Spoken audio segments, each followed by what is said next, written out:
प्रिय विद्यार्थियों, जो हमारा चैप्टर चल रहा था बीजीय व्यंजक और सरसमिकाएं, उसमें हमारा टॉपिक था बहुपद। बहुपद किसे कहते हैं, बहुपद के प्रकार। देखिए, बहुपद के हमने 3 प्रकार पिछले वीडियो में उनका अध्ययन कर लिया है हमने। एक पदीय बहुपद, द्विपदीय बहुपद और त्रिपदीय बहुपद। अब चौथा जो था हमारा वो था बहुपदीय बहुपद। बहुपदीय बहुपद किसे कहते हैं? जिसमें 2 या 2 से अधिक पद हो उसे बहुपद कहते हैं, उसे बहुपद कहते हैं। 2 या 2 से अधिक बहु, जैसे x की घात 3 प्लस में 2x का स्क्वायर प्लस में x प्लस में 4, इसमें 2 या 2 से अधिक या 3 से अधिक जो पद आ रहे हैं वो हमारा क्या कहलाता है? बहुपदीय बहुपद कहलाता है। अब हमारा जो तीसरा है शून्य बहुपद।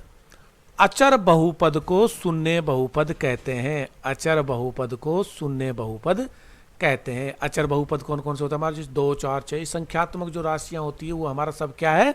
अचर बहुपद है। अचर बहुपद को ही शून्य बहुपद कहते हैं। अचर बहुपद की घात क्या होती है? शून्य होती है। अचर बहुपद की घात होती है वो क्या होती है? शून्य होती है।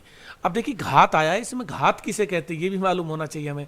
घात, जैसे बहुपद में चर राशि की उच्चतम घात होती है वो उस बहुपद की क्या कहलाती है? घात कहलाती है। क्या कहलाती है? घात। जैसे x का स्क्वायर प्लस में x प्लस में 2, तो इसमें क्या है? इस बहुपद की घात बताइए। तो इसमें x की जो चर राशि हमारी x है, x की उच्चतम घात क्या है? x स्क्वायर, x की घात 2। तो इस बहुपद की जो घात कहलाएगी वो क्या कहलाएगी? 2 कहलाएगी। ठीक है। अब आ जाता है बेटा हमारा गुणांक। गुणांक किसे कहते हैं? किसी पद का संख्यात्मक गुणनखंड उसका संख्यात्मक गुणांक कहलाता है या गुणांक कहलाता है। संख्यात्मक गुणांक जो होता है हमारा, किसी पद का संख्यात्मक गुणनखंड उसका संख्यात्मक गुणांक या गुणनखंड कहलाता है। जैसे हमने लिख दिया 2x, तो हम कहेंगे x का गुणांक क्या हुआ? 2।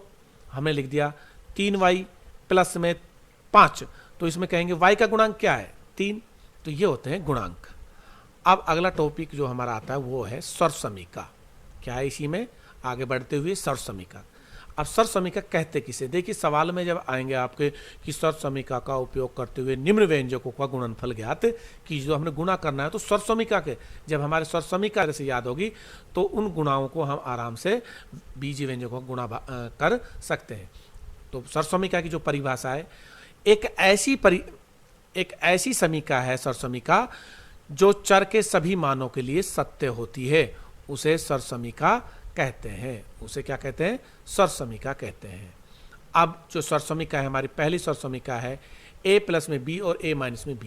जब इनके बीच में कोई चिन्ह नहीं होता है तो ये आपस में क्या होती है? गुणा होती है। क्या होती है? गुणा। तो a प्लस में b गुणा में a माइनस में, जब इन दोनों को हम गुणा करेंगे तो हमारा जो गुणनफल आएगा वो क्या आएगा? a का स्क्वायर माइनस में b का स्क्वायर। इसी तरह हमारी दूसरी जो सर्वसमीका है वो क्या है हमारी? a प्लस में b का होल स्क्वायर। a का स्क्वायर प्लस में 2ab प्लस में b का। जब हम a प्लस में b का होल स्क्वायर का मतलब है कि a प्लस में b गुणा में a प्लस में b 2 बार गुणा हो रही है, तो उसको जब हम गुणा करेंगे तो क्या आएगा हमारा? a का स्क्वायर प्लस में 2ab प्लस में b का स्क्वायर। उसके बाद हमारी जो तीसरी सर्वसमीका है a माइनस में b का होल स्क्वायर। ये भी वही है हमारी a माइनस में b गुणा में a माइनस में b।